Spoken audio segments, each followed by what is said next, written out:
here, and this is for the interview presentation assignment for Jim Disroot's intro, writing for news media. I'm here with Miss Veronica Taylor, who you'll know for doing shows like April O'Neil from Ninja Turtles, Right. the Spy from 8i for Welcome Yeah. to the Wayne. Yeah, have you yes, seen that?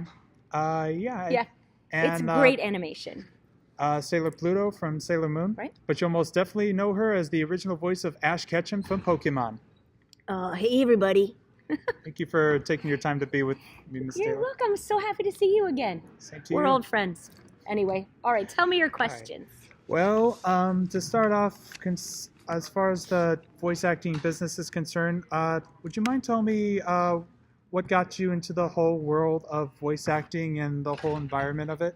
Yeah, I actually started acting when I was 5, and I did all my school plays. I went to college and grad school for acting, and then I toured the country with a few acting companies and all of that stuff, and then I ended up in New York City. So the first real voice job I got was for the Batman stunt show. I was one of the stunt people in the show, and then I also did the voice stuff, and then after that I got an audition for an anime through an acting coach of mine. So I kind of came into it. I had all my training. I like to think of it as like I had my bags packed and the door opened and I was able to go through and move in. But I didn't set out to be a voice actor. I set out to be an actor. And so through this, most of my work now is voice related. Yeah, well, sometimes our journeys to what we desire most can take us into paths that are similar. But So true. It's what I always wanted to be was a working actor. And so now I am. The great thing for me, voice-wise, is that the jobs are flexible. Like you work hours, chunks of hours, and then I could drop my daughter at school, go to work, pick her up, go on a field trip. It worked out nicely that way. so it all feels like a big full-time career. It is, yeah. I'm not- Because I moved to Los Angeles. Sometimes I do 6 a.m. sessions. Sometimes I work at 11 o'clock at night. I can record at 2 a.m. Oh, so sometimes it's like you can do it yourself anytime you want. Yep, it is definitely full-time. What are your favorite things about being a whole voice actress? What I love to do is disappear into a role. And many of my stage roles have been, you couldn't really see me in it, like bigger costumes and all of that stuff. But especially with a cartoon, I really can, I can disappear into that. To be able to go to work and be a 10-year-old boy or a 90-year-old woman or a sheep or a pig, all of that stuff, that's my favorite thing, is just to get far from myself. Yeah, it's kind of like when you're invisible, Mhm. but only your voice is going to be there in that specific.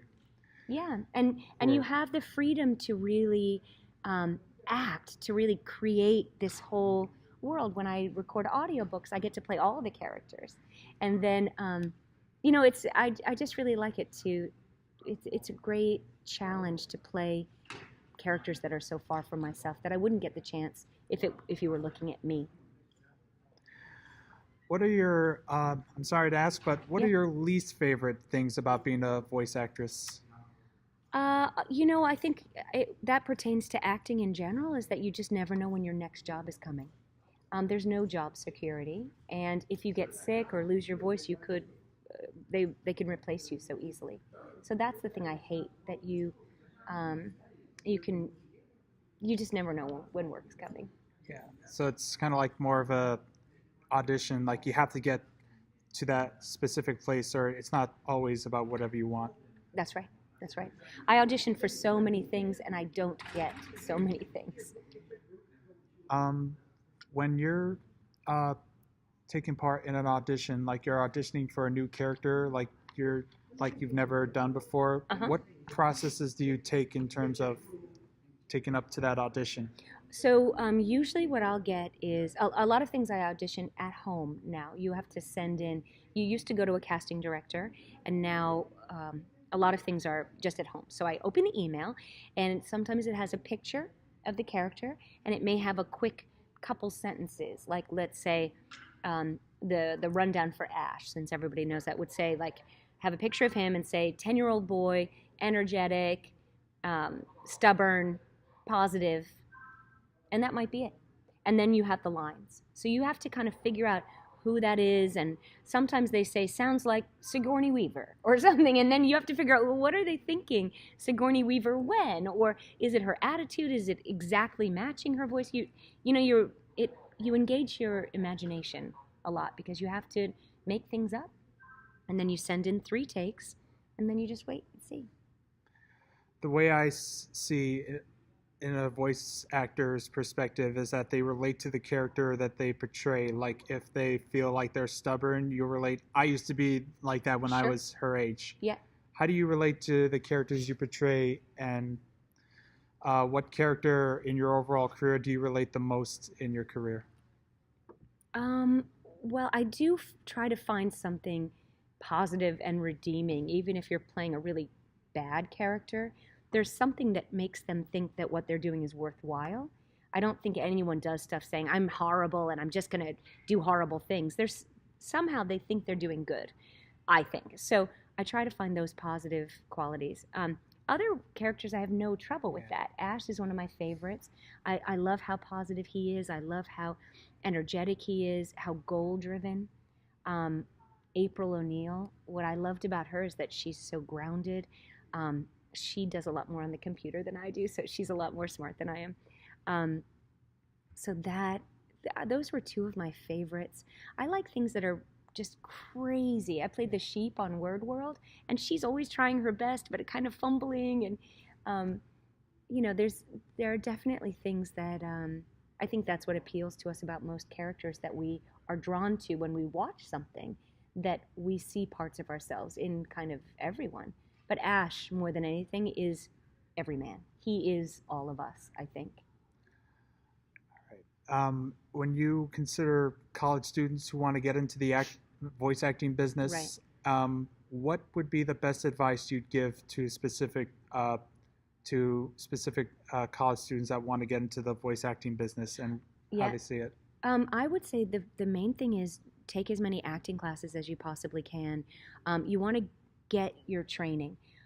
When I get an audition, for instance, I usually, or if I'm at a job, it's the same thing. They say, oh, can you try this? Can you try this? And you have to be able to form a character like that. You don't have a lot of time.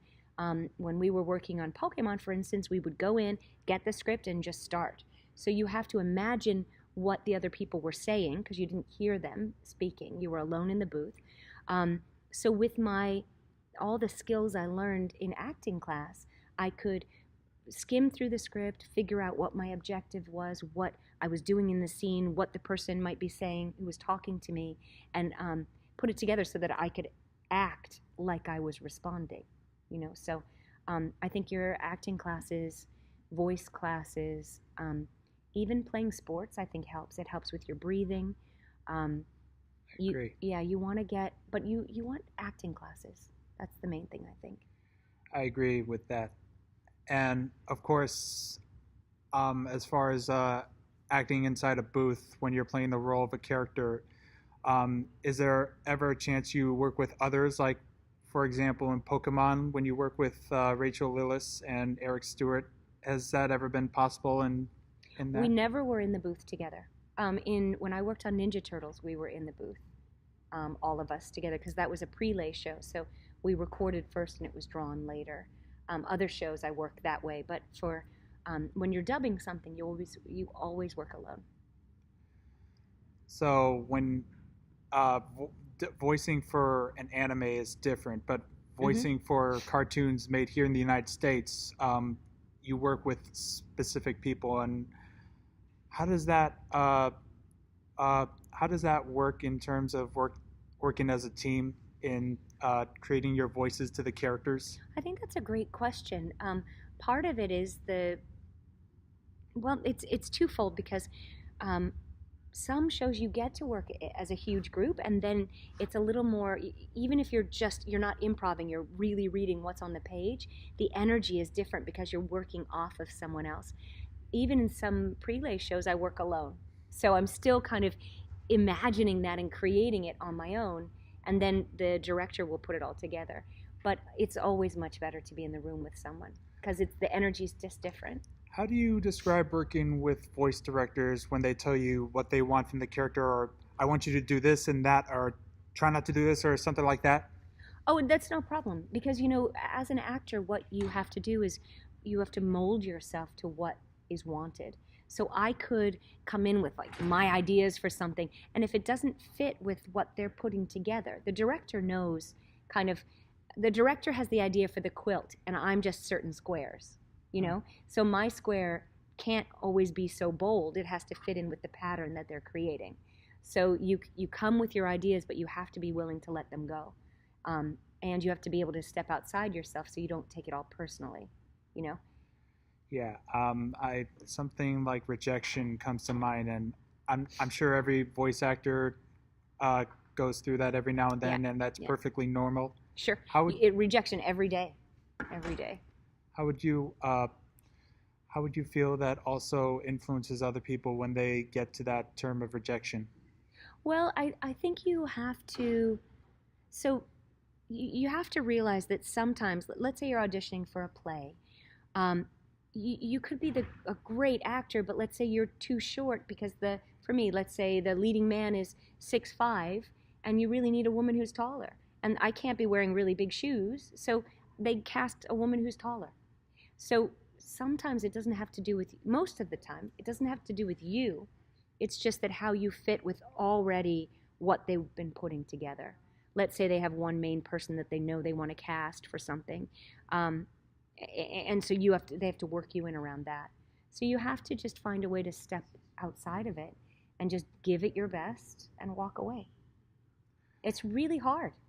It's really hard, but gosh, like I said, I audition for so many things and so many things I don't get, but you have to let it go. It's hard though.